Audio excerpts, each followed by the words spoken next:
Good morning po. Tayo po'y mag-aral ng salita ng Diyos. 2 Timothy chapter 2 verse 4. Ang isang kawal ay hindi nagiging abala sa mga bagay na walang kaugnayan sa pagiging kawal. Sa halip sinisikap niyang mabigyan ng kasiyahan ang kanyang pinuno.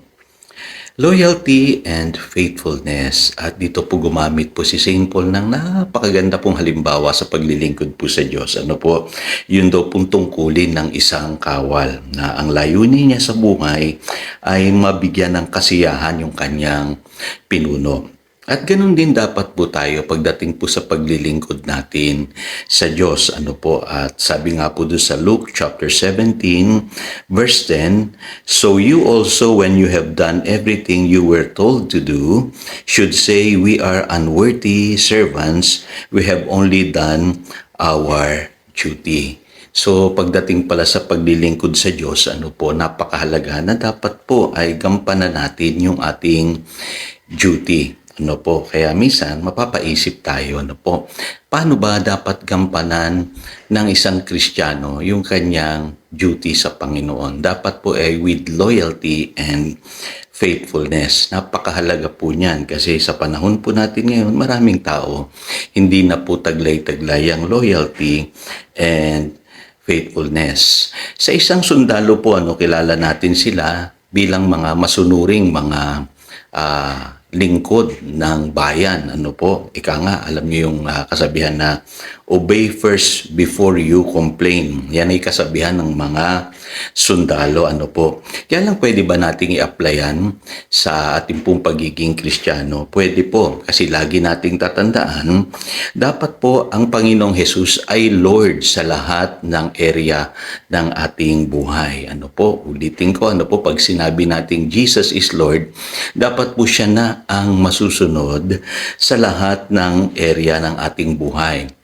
Bakit? Kasi hindi na po natin pag-aari ang ating buhay. Ang sabi sa 1 Corinthians chapter 6 verses 19 and 20, "You are not your own, you were bought at a price. Therefore, honor God with your body." So, ganun po dapat tayo. Ganun din yung pananaw natin. Ano po, dahil tayo naglilingkod sa ating Panginoon, lahat-lahat po dapat ng areas ng ating buhay nakasurrender sa Kanya. Ngayon, mapapansin nyo po, isa pang katangian ng sundalo, hindi siya nai-involve sa tinatawag na civilian affairs. Actually, may malalim na kahulugan po ito eh. Ito po yung nangungusap sa atin sa panahon natin ngayon concerning loyalty. Kasi kung naalala niyo po, ang sabi ng Panginoong Hesus sa Luke chapter 9, verse 26, "If anyone is ashamed of me and my words, the Son of Man will be ashamed of him when he comes in his glory."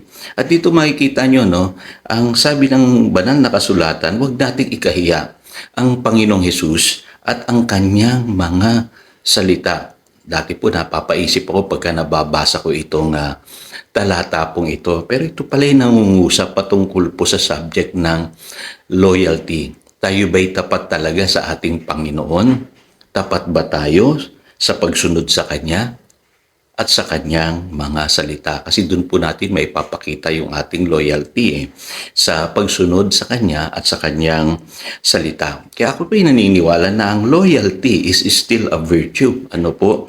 Ang sabi sa Proverbs chapter 3, verse 3 sa ibang salin, "Let loyalty and faithfulness never leave you." So, wag daw po mawawala sa atin yung loyalty and faithfulness. At sa Proverbs chapter 20 verse 6, "But a faithful man who can find?" Napakahirap na pong humanap ngayon ng tapat na tao o lalaking tapat. Ano po, yan po yung tinutukoy po dito ng Proverbs. Ano po? At sa 1 Corinthians chapter 4 verse 2, ang sabi rito, "Now it is required that those who have been given a trust must prove faithful."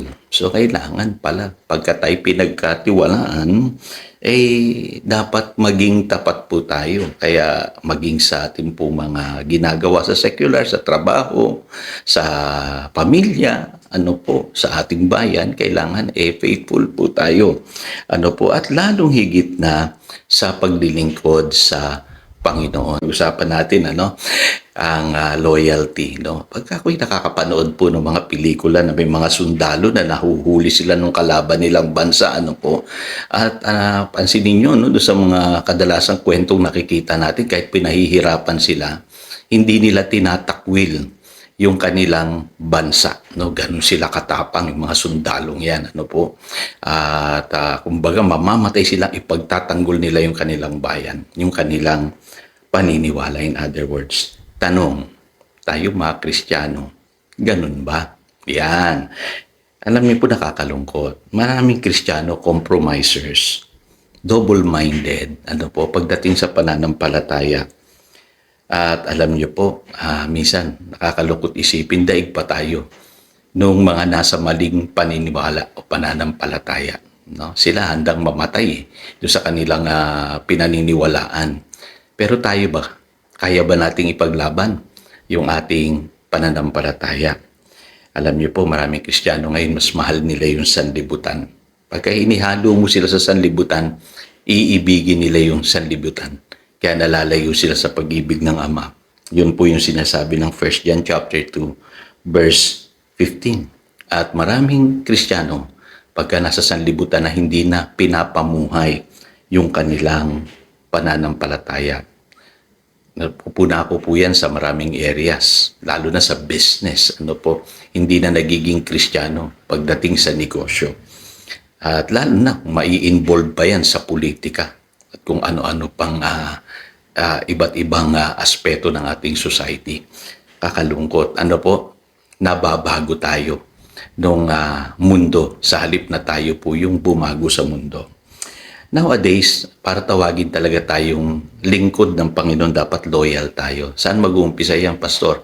Sa pamilya. Tandaan nyo, yung loyalty nyo sa inyong asawa, mahalaga po yan. Sa inyong pamilya. Sa ating simbahan. Sa ating mga church leaders, dapat alalahanin natin sila. Doon natin pinapakita yung ating loyalty. Kasi sila yung ating church family. Lalo na yung mga nag-disciple sa inyo, alalahanin nyo daw yung mga nagturo sa inyo, sabi ng Bible. Sa ating mga trabaho, may mga nagtatrabaho ngayon, hindi loyal doon sa kanilang kumpanya. Sa ating bansa, kahit papaano naman, dapat ipakita natin na mahal natin ang ating bayang Pilipinas. At higit sa lahat, dapat loyal tayo sa ating Diyos, sa ating Panginoong Hesus, sa Kanyang salita. Kasi may reward po ang loyalty. Sa Matthew chapter 25, verse 23, pansinin nyo, ang sabi po dyan ng Biblia, "Well done, good and faithful servant, enter the joy of your Lord." So, ang nire-reward sa Biblia, sa buhay na ito, ay yung mga taong taglay-taglay nila, yung loyalty and faithfulness. Kaya never let loyalty and faithfulness leave you. Again, ito si Pastor Jojo nagpapaalala upang daluyan tayo ng pagpapala, manatili tayo sa kanyang salita. Good morning.